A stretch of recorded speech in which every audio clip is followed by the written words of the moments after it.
Radio ECAF.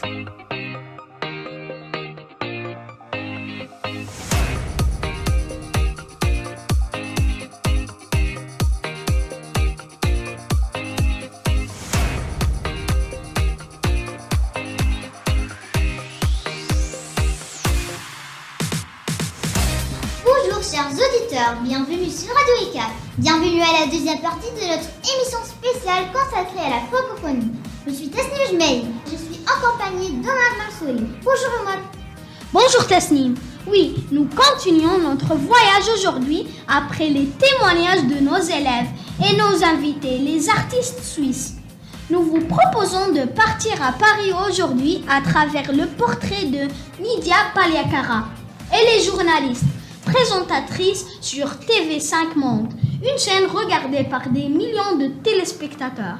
Elle nous parlera de son parcours et de ce que représente la francophonie pour elle. Et enfin, nous explorerons le rayonnement de l'œuvre de Molière à travers une adaptation radiophonique de la célèbre pièce de Molière, Le bourgeois gentilhomme. Un extrait de la pièce est raconté et interprété par des élèves de CM2. Nous commençons donc par notre interview portrait. Dans ce numéro, nous avons le plaisir d'avoir comme invité Nidia Paliakara. C'est une figure de la francophonie. Née à Kerala, en Inde, en août 1980, Nidia Paliakara, diplômée en sciences de l'information et en journalisme, a débuté sa carrière sur France 2 en 2005.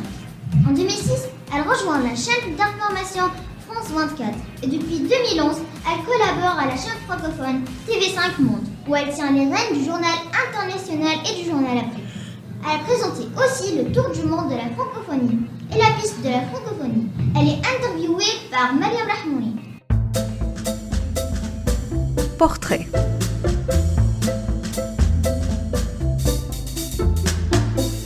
Bonjour Nidia Paliakara, nous sommes très heureux de vous recevoir sur notre radio scolaire Radio ECAF. Bonjour Maria, et je suis très ravie d'être là avec vous. C'est un honneur pour nous aussi que vous soyez ici. Donc, vous êtes une présentatrice télé, une star de TV5 Monde et vous êtes surtout une figure de la francophonie engagée dans la promotion de la langue française et de la culture francophone, notamment à travers les émissions Le Tour du monde de la francophonie et la piste de la francophonie sur TV5. On aimerait savoir un peu plus sur vous, depuis le lieu de votre naissance jusqu'à votre installation en France et l'adoption de la culture française. Alors moi, je suis née en Inde, dans l'état du Kerala, au sud-ouest de l'Inde, mais mes parents travaillaient dans un état voisin. Donc en Inde, je ne sais pas si vous savez, mais il y a 15 langues officielles et 1000 et quelques dialectes. Donc je suis allée dans l'état voisin avec mes parents et ma première langue apprise, c'était pas ma langue maternelle, c'était la langue de l'état voisin qui était le tamoul. Et à l'âge de 3 ans, je suis venue en France avec mes parents. Et c'est là que j'ai été confrontée, je dis bien, à la langue française, parce que pour moi, c'était une inconnue, en fait. Je ne comprenais pas ce que la maîtresse me disait, je ne savais pas parler, je ne comprenais pas mes camarades. Je me suis sentie complètement isolée, en fait. Et tellement que quand j'étais petite, tous les matins, j'avais mal au ventre. J'avais mal au ventre. Et mes parents m'ont emmenée chez le médecin et le médecin a dit elle a rien du tout en fait. C'est Donc, vous étiez stressée.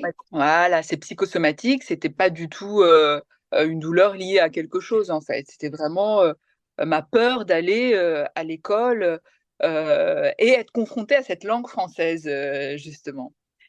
Et après, je pense qu'au cours de ma vie, je me suis lancée comme défi de maîtriser cette langue française.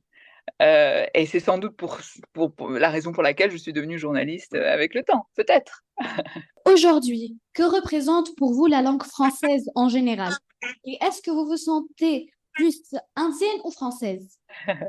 Alors pour moi, la langue française, c'était plus un combat en fait. C'était lié à ce que je viens de vous dire, c'était le combat de la maîtriser en fait.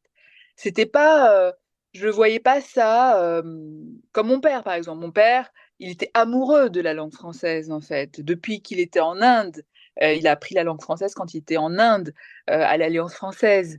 Et c'était, je sais pas, ça représentait peut-être le romantisme à la française, la beauté de la langue, la douceur aussi, parce que je pense qu'il y a une douceur dans cette langue française. Moi, c'était un combat. Voilà, un combat pour la maîtriser. Et aujourd'hui, je la trouve très jolie, évidemment. Autre chose aussi, c'est que c'est une langue qui est en partage. Aujourd'hui, le pays où la langue française est parlée le plus, c'est la République démocratique du Congo. C'est là où il y a le plus de locuteurs en français, donc c'est intéressant en fait de voir cette migration que la langue française, c'est pas juste la France en fait, c'est tout cet espace francophone. L'Inde est aujourd'hui le pays où on apprend le plus la langue française, donc c'est extraordinaire que ça traverse les frontières. Donc, vous êtes plus indienne ou bien française? Moi, mon cœur est en Inde, ça c'est sûr. Mon cœur est en Inde, Oui. toujours. Même si j'ai grandi ici, en fait. Aujourd'hui, j'ai 43 ans. Je suis ici depuis l'âge de 3 ans, donc ça fait 40 ans. Mais il y a quelque chose qui, dans mon cœur, dans mes racines, me rattache à l'Inde. Mais ma culture est française. Mine de rien, ma culture est française, en fait. Je ne suis pas du tout la fille le modèle de la fille indienne, en fait. Je suis finalement ce mélange entre plusieurs cultures. Et je suis parisienne aussi. Enfin, Paris, c'est encore un autre esprit, en fait. Il y a Paris, il y a la France, donc tout ça se mélange. Et pour moi, c'est ça qui fait pour moi, ça a toujours été une richesse, en fait, cette double culture. Donc, je suis les deux. Voilà, j'ai envie de dire que je suis les deux. Vous êtes une figure de la francophonie, voire même une ambassadrice de la francophonie, puisque vous présentez des journaux et des émissions suivies par des millions de téléspectateurs dans le monde. Parlez-nous de votre parcours et comment vous êtes devenue journaliste sur TV5 Monde. Donc moi, j'ai fait des études de journalisme entre Paris et New York. Et quand j'étais à New York, on m'avait prise en tant que chroniqueuse sur une émission à Paris qui s'appelait Encore plus libre, qui est présentée par Nagui. Et en fait, on me payait le billet d'avion pour que je fasse la chronique. Alors que j'étais étudiante, hein, j'étais toute jeune étudiante, mais je venais à Paris justement pour présenter une chronique. Donc l'émission s'appelait Encore plus libre. En fait, c'est des chroniqueurs européens et il y avait des chroniqueurs monde. Et moi, je représentais l'Inde. Donc encore une fois, l'Inde était présente dès mon début de carrière en fait. Et l'idée, c'était de présenter des chroniques liées à l'Inde, en fait, des petites, des insolites concernant l'Inde. Et je faisais l'aller-retour comme ça. Mais c'était une émission d'infotainment, en fait. C'était pas une émission d'info ni entertainment, c'était entre les deux. Et moi, ce que j'aime vraiment, c'est l'info pure et dure. Donc, je me suis dirigée vers l'info pure et dure. J'ai travaillé à iTélé, à France 24, une chaîne panafricaine qui s'appelle Télé Sud. Et là, en parallèle de Télé Sud, j'ai intégré TV5 Monde en tant que pigiste. Donc, à la journée, on me prenait à la journée. Donc, c'était en 2011. Et en parallèle, je travaillais aussi sur iTélé, sur D8, je travaillais sur 4 chaînes en même temps. Je n'avais pas de vacances, je n'avais pas de week-end, je me réveillais avec l'info, je me couchais avec l'info, c'était une J'imagine que véritable drogue. c'était très épuisant. Oui, c'était épuisant, mais c'était une passion et je ne comptais pas mes heures. Voilà, c'est comme ça. C'est ce genre de métier que je fais et que je continue à faire. Aujourd'hui, je suis titulaire, donc je travaille en CDI chez TV5 Monde, en exclusivité, donc je peux travailler nulle part ailleurs, en fait. Voilà. Donc, qu'est-ce qui vous passionne le plus dans votre métier? Moi, j'aime beaucoup le direct et j'allais dire un anglicisme, le thrill, le je sais même pas comment le Le feu traduire en de français, l'action. hein. C'est pas mal, ouais. Le feu de l'action, j'aime me mettre en danger, en fait. J'aime le risque que comporte un direct, qui n'est pas la même chose que quand tu enregistres une émission. Bon, bah, voilà, tu sais il y a un filet, en fait. Il y a un filet qui peut te retenir si jamais tu tombes. Bah, là, il y a pas de filet, en fait. Tu y vas, donc ton adrénaline est au maximum. t'y vas, quoi. T'as pas de... euh, voilà. Et je pense que Il n'y a pas l'adrénaline, de c'est... seconde chance ou... T'as pas de seconde chance, voilà. Donc l'adrénaline, c'est ça qui te motive, c'est ça qui te donne un bon stress, en fait, qui te permet d'y aller, en fait, et de faire ton direct. Et ça, j'aime bien. Pouvez-vous nous parler un peu plus des émissions autour de la francophonie que vous avez présentées? Alors, autour de la francophonie, il y a une émission qui s'appelait Kiosque. Donc ça, c'est des journalistes de différents pays qui étaient présents en plateau et qui nous parlaient de l'actualité dans leurs différents pays. En général, c'est francophone. Oui, c'était principalement francophone quand j'y pense. Après, donc c'était vraiment les journaux, ils étaient internationaux. Aujourd'hui, c'est sur l'Afrique, en fait. C'est l'actualité africaine. Et donc, il y avait le tour du monde de la francophonie. Donc, ça, c'était une première dans l'histoire de la télévision française. C'est que tous les journalistes de la chaîne étaient envoyés dans différents pays, pas forcément francophones, mais l'idée, c'était de parler des relations entre le pays où on allait et la France, en fait. Et cette présence francophone, oui, dans ces pays-là qui sont pas forcément francophones. Donc moi, on m'a envoyé en Inde, à Mumbai. Et c'est la première fois que j'ai travaillé dans mon pays d'origine, en fait. Et ça, c'est quelque chose.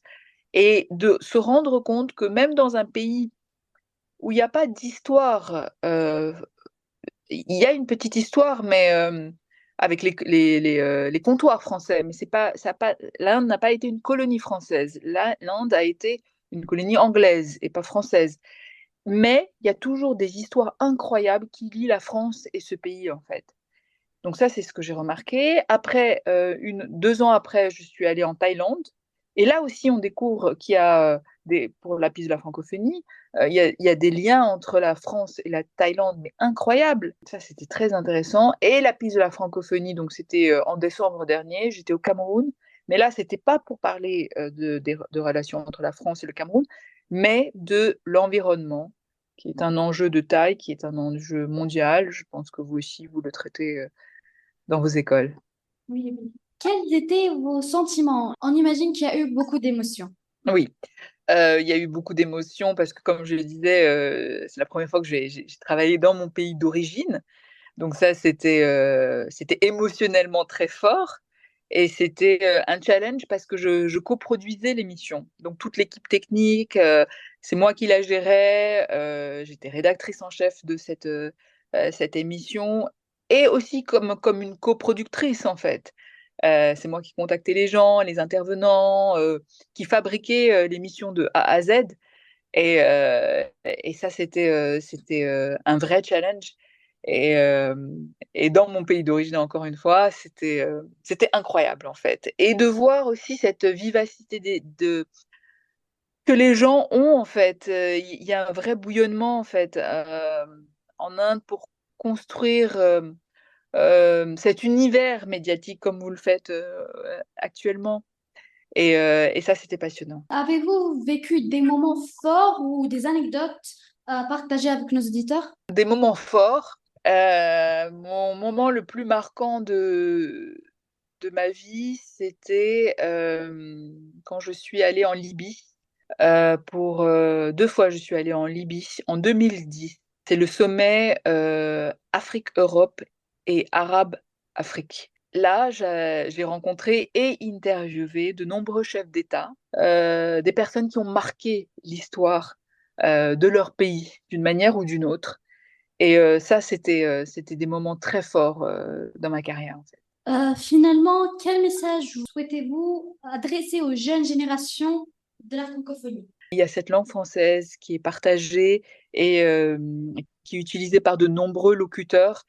Et je pense qu'il faut continuer à la faire vivre comme vous le faites, vous, aujourd'hui. Nidia Paliakara, présentatrice sur TV5 Monde, merci d'avoir accepté notre invitation et merci pour cet agréable moment de partage.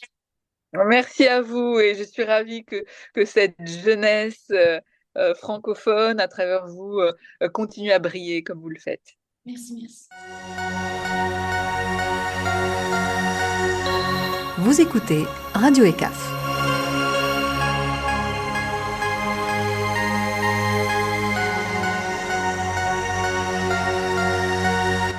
Nous arrivons à la dernière rubrique de cette émission consacrée à la langue de Molière. Nous terminons justement avec une adaptation radiophonique d'un extrait de la pièce Le bourgeois gentilhomme de Molière.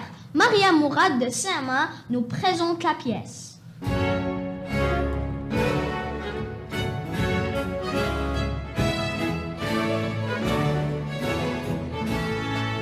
Le bourgeois gentilhomme est une comédie-ballet en 5 actes en prose. La musique est de Jean-Baptiste Lullier. Monsieur Jourdain, un riche bourgeois, rêve d'acquérir les manières des aristocrates. Il a décidé de se commander un nouvel habit et d'apprendre le maniement des armes, la danse, la musique et même la philosophie. Autour de lui, toute une cohorte de pique-assiettes profite de lui tout en le méprisant. Tout finit bien puisque Monsieur Jourdain se croit ainsi parvenu à la plus haute noblesse, tandis que ceux qui l'entourent sont aussi parvenus à leur fin. Nous retrouvons tout de suite Adam Marie-Sainte et Mazen Kassem.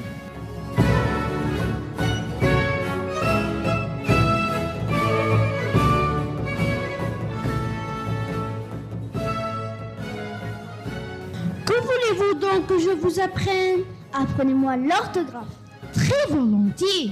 Après, vous m'apprendrez l'almanach pour savoir quand il y a de la lune et quand il y en a point. Soit, pour bien suivre votre pensée et traiter cette matière en philosophe, il faut commencer selon l'ordre des choses, par une exacte connaissance de la nature des lettres et de la différente manière de les prononcer toutes. Et là-dessus, j'ai à vous dire que les lettres sont divisées en voyelles, ainsi dites voyelles parce qu'elles expriment les voix, et en consonnes, ainsi appelées consonnes parce qu'elles sonnent avec les voyelles et ne font que marquer les diverses articulations des voix. Il y a 5 voyelles ou voix A, E, I, O, U. J'entends tout cela. La voix A se forme en ouvrant fort la bouche. A. Ah, oui. La voix E se forme en rapprochant la mâchoire d'en bas de celle d'en haut. A, E.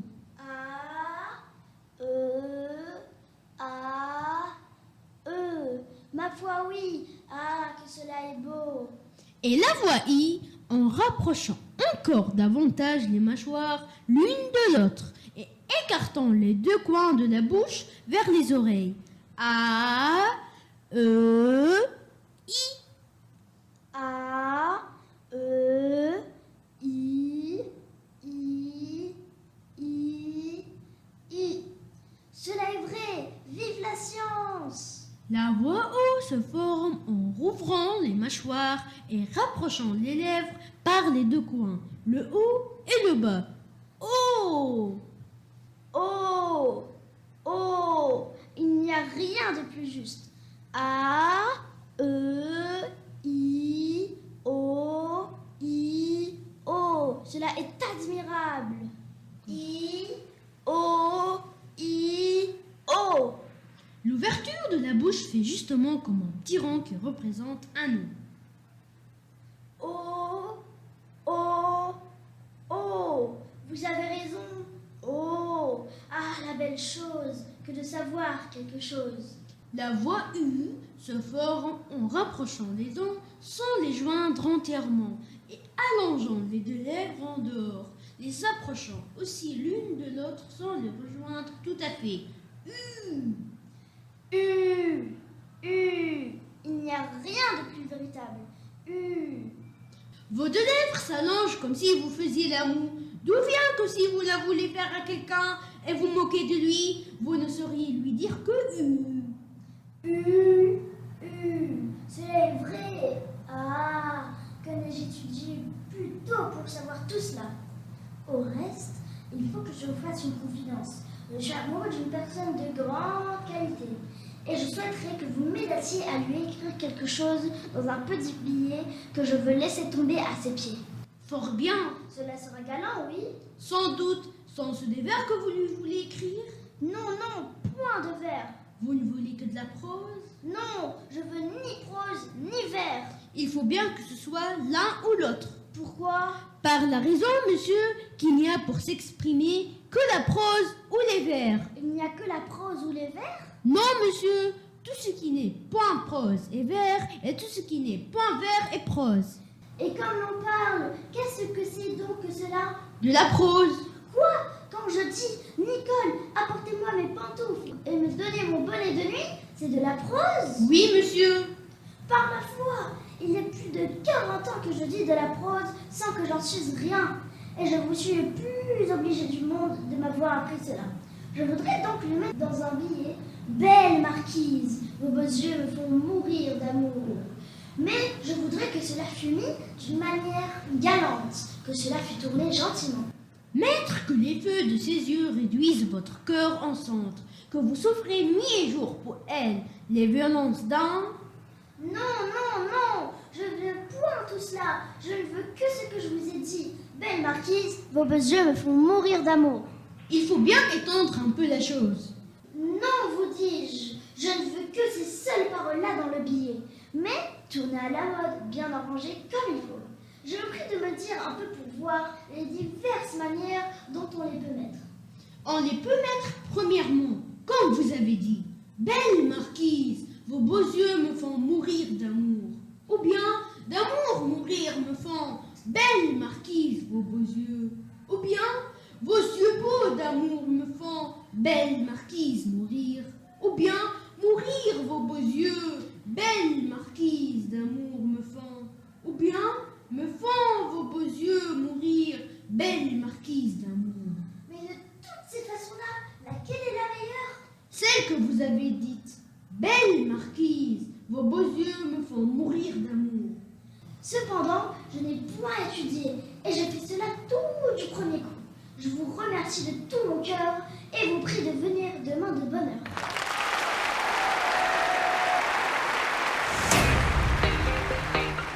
Radio ECAF.